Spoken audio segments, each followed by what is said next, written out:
Very straightforward daf today, and we'll go very smoothly.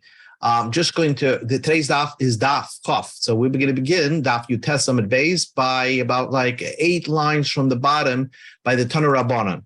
Okay, so here we are by the Rabbanan. Here we go.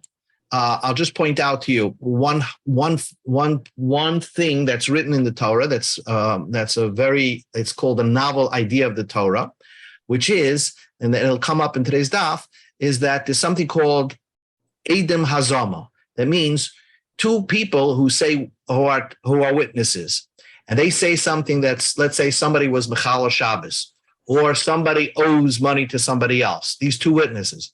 And another two witnesses come and say to those first two witnesses, how could you say testimony about this person or about this loan when at the time this event happened, you were with us? So the Torah says, now you would think that it's 2 versus 2. They're saying, of course we weren't with you. We were saying witness to the event. And the two that came and said, no, you were with us. The Torah says you believe the two that said that you were with us. They're called Eidei Hazama.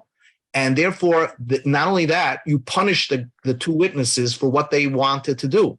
In other words, for allegedly saying a false witness. So if they were intending to kill somebody by saying testimony that, oh, so-and-so desecrated the Shabbos and he's supposed to get killed, so we kill the Edom Zoimim.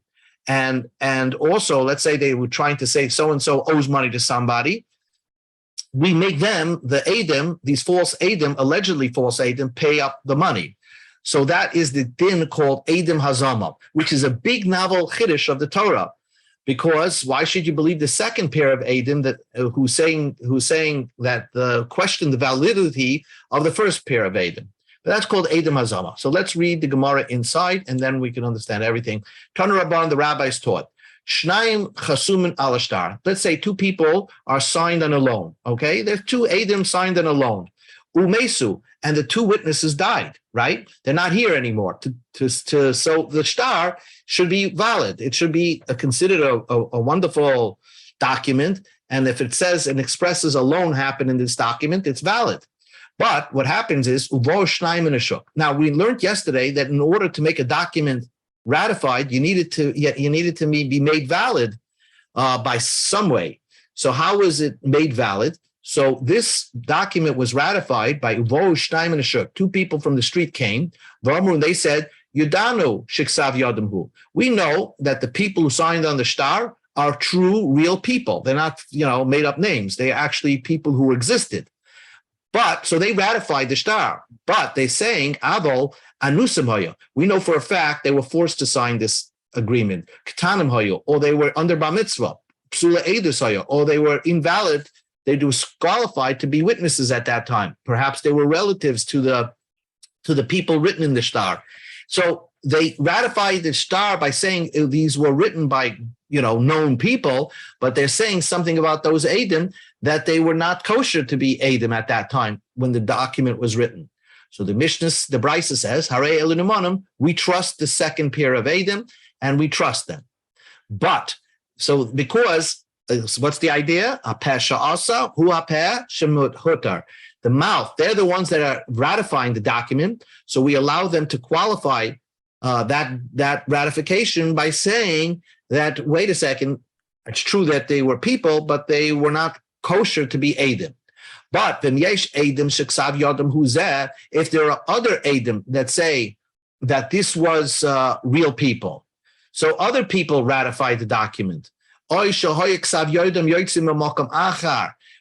we find another document that had similar signatures that was from another document that was ratified. And this document that was ratified, Mishtar Shakara Olav Ar, there was actually a document that had a challenge to it, and therefore they really investigated that document, and it was established in a court that this is a valid document. So we have a valid document with the similar signatures on it. And we compare the signatures to the document in question, and we can validate and ratify this new document with the signatures, with the signature comparison. So therefore, we didn't need anybody to tell us that this is a ratified document. So if two people come say that those people that signed on the document were under bar mitzvah, psula edis, ein elu lemonim, and they're not believed. Why are they not believed? Presumably because the shtar is valid. It should be valid. So how could somebody else come and invalidate the document? So the Gemara doesn't understand that. Would you collect from the shtar like it's a regular document? Mean totally discount and totally ignore what two new fresh Eidim are saying that the people who signed on the shtar were under bar mitzvah? Why would we do such a thing? Va'amai, why? Trei utrei ninhu. It's 2 versus 2. The document itself, even though the document is not talking, but it's a ratified document. So it's as if it's talking, saying that the loan occurred. And another 2 witnesses that's saying that true, the loan may have occurred, but the people who signed on the document were under bar mitzvah. So it's a disqualified document. So why wouldn't we believe the second verse, the second pair of Eidim, and disqualify this document? Omar Rav Sheshes says, Zois Emeris, from here you learn, Hakosha, Eidim who contradict each other, Tchilas Hazamahi. It's similar to Hazama, as we explained. And therefore, it's like that's a Hebrew word, Hazama, as you explained that we find in the Torah, where somebody could be mazam an aid by saying that, hey, how could you say testimony? You were with us, and we believe the second pair of Eidim. So since contradicting Eidim are like Hazama Eidim, so we go to Daf Chafam Aleph, just like you can't do Hazama only if the Eidim are alive or in front of you, because basically, if you're saying that this person was an Eid Zaymimin and that he was with you, and you're trying to force upon him a punishment because he said false testimony, he has to be around when the Eidim are saying that Imanu Hayisim, you were with us. So therefore, he has to be alive at that moment. So there's like, you can't do Hazama only if the Eidim are around. So also, you can't contradict Eidim only if they are in front of you. So what Rav Sheshes said is basically, since we are dealing here with Eidim that died, the people in the shtar, the Eidim in the shtar died, so you can't contradict them. Because the only time you can contradict somebody is if he's standing in front of you. Just like a Hazama, you can't do a Mazim in a pair of Eidim unless the Eidim are around in front of you, in front of court. So also you can't do contradicting Eidim. Second pair of Eidim can't contradict Eidim unless the first pair of Eidim are still around. And here we're talking about the first pair of Eidim, the one that signed in the shtar, are deceased. Amalei Rav Nachman, so Rav Nachman question that. Ilu hava kaman. If those people that were written in the shtar, right, if they were alive, umachishan lehu, and another pair of Eidim deny and say the validity of that document, hava chasha, we would accept them that this is a contradicting pair of Eidim, and we would invalidate the document. V'lo hava mashkinin behu. We wouldn't pay attention to this document because there's another pair of Eidim saying that this document is signed illegally. The Havalei Eidim Mecheshes. They are Eidis that contradict each other. So it's Hashta, the Lesnayu, now that they're dead, you have another reason why to invalidate the document. Because perhaps the Ilu Havala Kaman, even perhaps if the people who signed on the document were alive, maybe they would admit that we were under bar mitzvah, or maybe they would admit that we were forced into signing the shtar. So therefore, would we believe the shtar and validate the shtar? Certainly not. So what Rav Nachman is saying is, why should we validate the shtar? There's something smells wrong with the shtar. What smells wrong? The people who signed the document are dead. 2 people come and say that the people that signed the document were under bar mitzvah. We should believe those 2 people. And it's not like Hazama, because even if a contradicting pair of Eidim is not trying to punish anybody, you don't need them to be there. And so what should you do? what we do is keep the money in place. We should nobody should let money and pay money on a document that smells fishy. Ella Amar Rav Nachman. Rav Nachman's opinion is oiki trei lahadi trei. It's 2 versus 2. The people in the star versus the people who came later. Right? And keep your money where it is in the presumptive, wherever money is. We don't make anybody pay because of this document. Now he says like this, and so you keep the document. What Rashi explains is that Rashi says that in case the person who's owed the money, let's say this document is a loan document, and the lender claims that this document is valid. So in case we won't validate that document in court, but in case the lender would grab something that belongs to the borrower, we would allow him to keep it. That far, we'll say it's okay. But we wouldn't officially stamp this document as a valid document. And this is a similar situation, like the story about the possessions belonging to the Bar Shatya. It's an expression of a guy who's like a shaita. He's somebody who's an imbecile sometimes. The Gemara says a story. The Bar Shatya Zaben Nichse. Bar Shatya, this guy Bar Shatya Zaben Nichse. He sold, let's say he sold a piece of land. He sold a property. Okay, but we know that sometimes he's on drugs or he's not fully there. Asi Beitrei Amri, 2 witnesses says when he sold the property, it was Kishu Shaita Zaben. He was stoned. That's when he sold the property. So the sale is invalid. Va'asi Beitrei, but there was another 2 witnesses, Va'amru, and they say Kishuhu Chalim Zaben, when he was normal. He was fully sane when he sold it. So what do you do with this case? So Amar Ravashi said, Oiki trei lahadi trei. It's 2 versus 2, and therefore we let Bar Shatya keep his property back, and we don't validate the sale, because since this property has a presumptive chazaka that it was always belonging to Bar Shatya. We keep the money in the possession of Bar Shatya. So V'loi Amram, this was not said, Ela de Islay Chazaka da Avuse. That means, do we allow Bar Shatya to keep the property because the Chazaka was that this property belonged to Bar Shatya's father. Bar Shatya's father was a normal person. So the Chazaka that Bar Shatya had comes from his father, and we assume that the property was always in the Bar Shatya family. So we invalidate the sale. But let's say Bar Shatya did not have a chazaka. He claimed, Bar Shatya says, purchase the property. Well, Bar Shatya is a half normal, half unnormal person. So there's not really a chazaka that who the property belongs to. And then we will say, when he sold the property, he was stoned or not sane. When he bought the property, he was not sane. And when he was not normal, he sold it. So we would ignore this situation, and we allow the buyer to keep the property, because this property never belonged to the family of Bar Shatya. It belonged to Bar Shatya himself.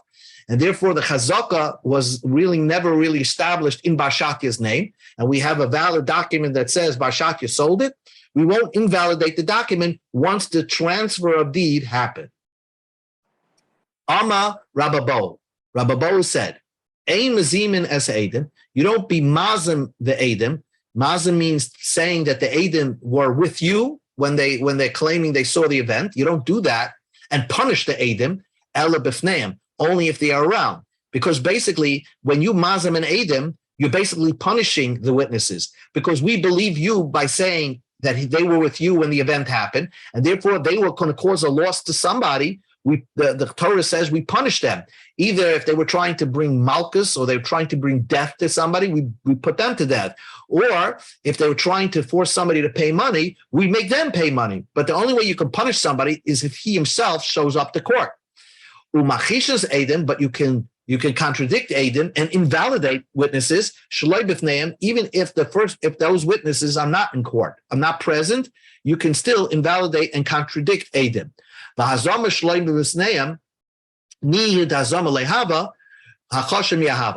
somebody was mazim in Edom and said imanu hayisem, even though it's not a valid hazama, but it's still called a contradiction, and we would invalidate the testimony of those witnesses. So, at the very least, when another two Eidim come and say something was wrong with the first Eidim, even if the first Eidim were not there, and they're saying that the first Eidim were with us when they saw the event, so it's not called, they're not Eidim Zoymamin, but we would invalidate their testimony. We would invalidate their testimony, and whatever they're trying to do, we would put everything back to the chazaka. The Amamar, we learned in the Brisa, now, how do you validate a document? Now that we learned before, how do you validate and ratify a document, an unknown document? So one way to do it, as we've seen, that if the Eidim themselves say, hey, I signed on this document, they show up. Let's say another two Eidim say, oh, these are good people, the ones that signed the document. That's another way to ratify a shtar. So if there's other pairs of Eidim that say that they recognize signatures of valid people, that ratifies a document. Or another way to ratify a document is if you're comparing signatures with a ratified document already. But you can't just take any document that has signatures. You have to know that the document that you're comparing the signatures, that document was at one time challenged in court, and they had to research the matter in order to really make it kosher and ratify. We find a document from another place that has similar signatures. And this is a document, Mishtar Shakara Olav Arar. It was a document that was challenged in Bezdin. So Bezdin really had to research the matter. And it was established in court that it's a valid document, valid signatures, right? So that's only then. So then okay, that we wouldn't believe that. Then we wouldn't believe the Eidim anymore. But that's ratified the document without the Eidim themselves. So the Gemara has a diuk, kara all of our. Only if a document had a challenge to it, that shows that research was done to investigate who the signatures are. Yes, loy kara of our. But if you didn't have if it wasn't a challenge document, loy, that's not a good document to use as signature comparisons. In order to do signature comparisons, you need a document that at one time was challenged in Bezdin. And they made it, and then they ratified it, because that shows an excessive amount of research was done to make sure it's kosher. So then once you have such a document, then you can compare it to the document at hand, and you could ratify the current document based on the signatures of the ratified document. Messiah Leila Rabasi. This is a proof to Rabasi. Rabasi said, Ein mekayim in a shtar. We don't ratify a document. Ela mishtar shakara olav arav okseb bebezin. Only if you're using a document that had a challenge to it and had to be re-established in court that it was a true shtar. Now, that was the opinion of Rabasi. Amrei Nehardoi, but Rav Nehardoi says that you could ratify a document even if it wasn't challenged. But you need two documents. In other words, if you have a document in question and you don't know who the signatures are, right? Maybe, and again, the whole reason why we're ratifying these documents is because there's always a concern that these are forged signatures, made up names.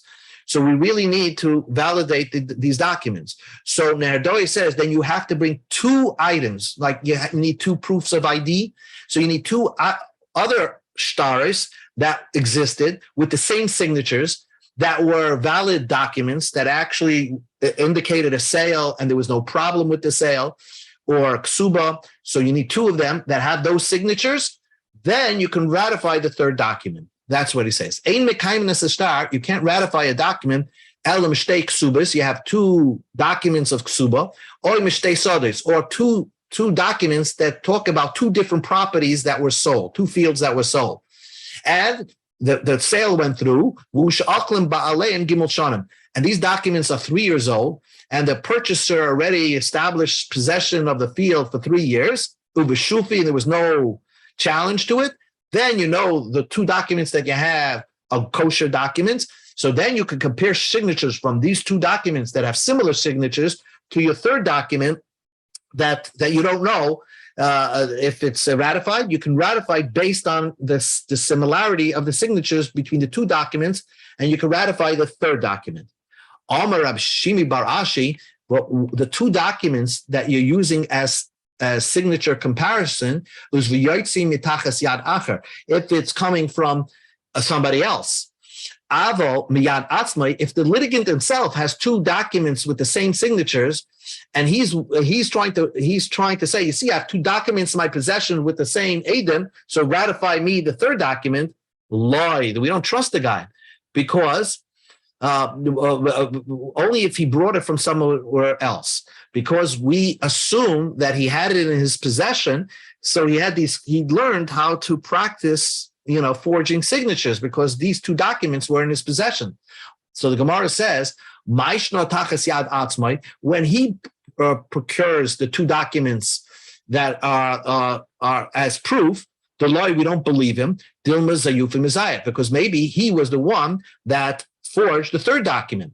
But so let's say it was if those two documents belong to somebody else, maybe the owner of this third document went to that guy and learned the signatures of those two stars, and then went and wrote up this third star and forged the document. Dilma Aza v'chaza, maybe he went and saw the signatures. Also, he came home viziyaf and then forged the signatures. And says the Gemara, nobody's such a genius with such a good memory. Kula hai, that far, it's impossible to get it perfect. If you see something, the way a signature is written, and it's not in front of you, now you have to go home and write up a document and forge those signatures, that's highly unlikely that somebody can do such a thing. And therefore, if those two documents are valid documents, we can assume that this third document was not a forged document, but actually true. New Gemara. Okay, New Gemara, Tanu Rabbanim. Kaisiv Adam, you're not allowed to, let's say, you forgot your Adis. You saw an event and you totally forgot about it. So if you totally forgot about it and you look, let's say, on your Google Photos, and or you look on it and you're not reminded, you're just seeing the picture and saying Adis, that's not good enough. You have to, the Adis, that event that you're saying testimony in court, has to be in your head. So but Bryce says, the whole thing doesn't have to be in your head. You could write your testimony on a let's say a diary, and then umeir aleh, and we would accept your testimony even after many years. Because if you're afraid that you're going to forget, you could write like notes to yourself, so that when you're going to be called up to Bezdin many years later, you can look into your notes and then remind yourself what the event happened. Rav Shuna says, Huna requires that throughout this time period, you always have it in your head. You didn't totally forget about it, because that's the Rav Huna's strictness. Rabbi Yochanan says, even if by yourself you can't remember it, it's only because you looked into your notebook, you reminded yourself of it, but beyond that, it was totally off your memory. It's still a kosher aid. The truth is that if you totally forgot it and you're just reading from a notebook and you totally have no recollection of the event, you're not accepted as aidim. We're only saying that you can read your notes and then remind yourself in your brain of what the event happens. You can draw the picture in your brain. Only then are you a kosher aidis. Amar Rabba said, Shmami Nobid Rabbi Yochanan. From here you can see from Rabbi Yochanan, Hani Beitrei Yadis Saduse. You have two witnesses that know witnesses. Umin Shechad Menayu, and you have one of the witnesses like reminding the other witness what happened. Matka Chad Lechavrei. One could remind the other, because it's not like he's putting something in his mouth. He's actually reminding him what's in his brain. Iboilahu Atzmaimai. The question is, let's say the litigant himself, let's say a borrower, and he has two witnesses, a lender, and he has two witnesses there. Can the lender himself, to remind the witnesses what the event happened? Can he be the one reminding the people, the witnesses? Rav Chanina Ama Afila Atzbay. Even the even the litigant himself could remind the witness what happened. Amar Atzmiloi. The litigant himself cannot be the one reminding the witness. It has to be from a notebook or another witness reminding the witness, but the litigant himself, he might put words into the witness's mouth. The Hilchah said the halacha is Atzmiloi. We don't trust the litigant to remind the witness of what happened. Then we go to Amid Beis. The Eid Suver Merabanim. But let's say he's a Talmud Chacham, a rabbi, right? So then, if he's a rabbi and he's trustworthy.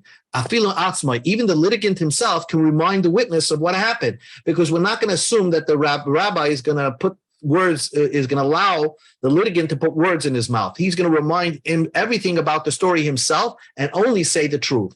Kiha, the Rav Ashi, like the story about Rav Ashi, Haviyadiyah leib saudusei Rav Kahana. Rav Ashi knew testimony of an event that Rav Kahana was involved in. So Rav Ashi is the witness. But Amalei, so he was confronted by Rav Kahana, and Rav Kahana wanted Rav Ashi to be his witness. So he asked him outside of the court, Mi dechir ma hai sadusa, do you remember this witness, this event? Amalei, Rav Ashi says, Loy, I forgot it. So the Rav Kahana, prodded him. V'lav hachi v'hachi hava, don't you remember this and this happened? Amalei, so Rav Ashi answered, Lo yadana, I don't remember, I don't know. But in the end, when the court case happened, L'soif itka Rav Ashi remembered what happened. Asedle, he came to court and said testimony on behalf of Rav Kahana. Chazi Rav Kahana dehava machasen. Rav Kahana was shocked how Rav Ashi showed up when he just told him outside the court that he totally forgot the event. So how can now he show up in court and say, become a witness? So Amalei, so Rav Ashi says, Mi savret Allah kasamichna, I'm relying on you, that you put words in my mouth.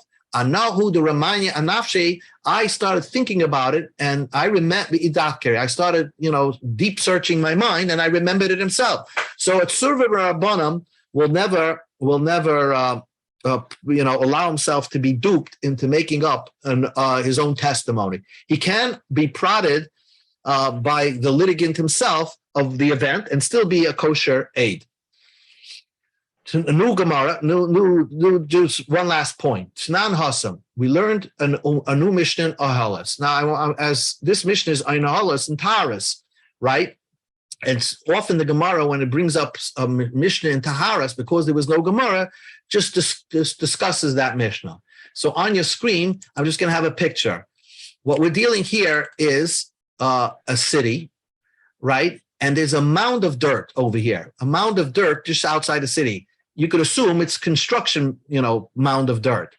So, but the Mishnah is going to say, if you find a mound of dirt near a city, and this city happens to be, by the way, near a cemetery, so then that mound of dirt, somebody may have buried something underneath, a human underneath, and if a kohen walks on that, if anybody walks on that mound, he becomes tamei, right? Or let's say the mound is very close to a road leading to the cemetery, It's within, let's say, 50 amas.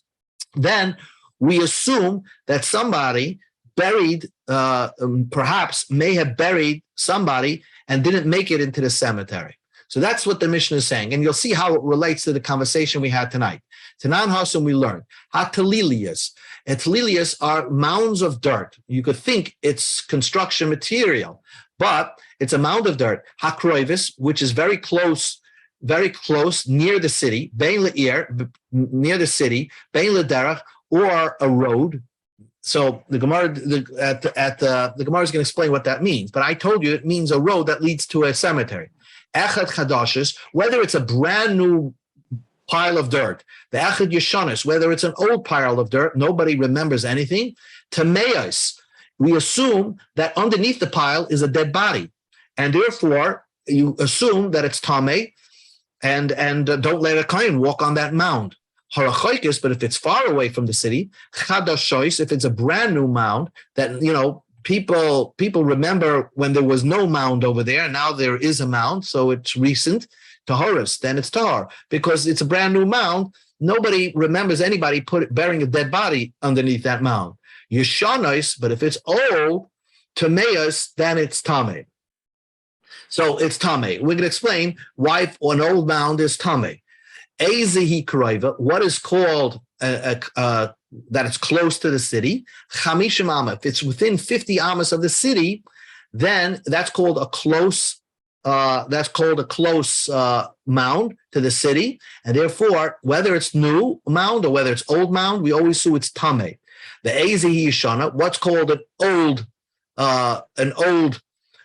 mound, which we will assume that even if it's far away from the city, it's Tame. Shishim Shana, 60, if it's 60 plus years old, then it's considered a mound that even if it's far away from the city, it will still be Tame. Divrei Rameya.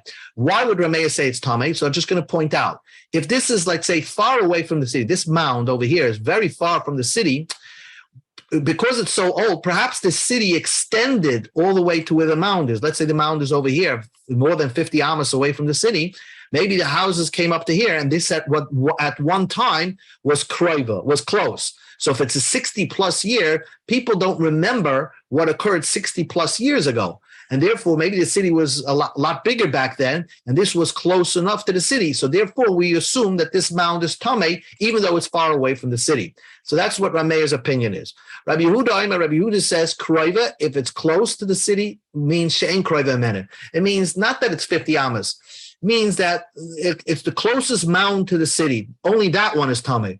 But let's say you have a mound that's 40 amas from the city, but it's not mound number 2 from the city, then it wouldn't be Tameh. So Rabbi Yehuda's lighter.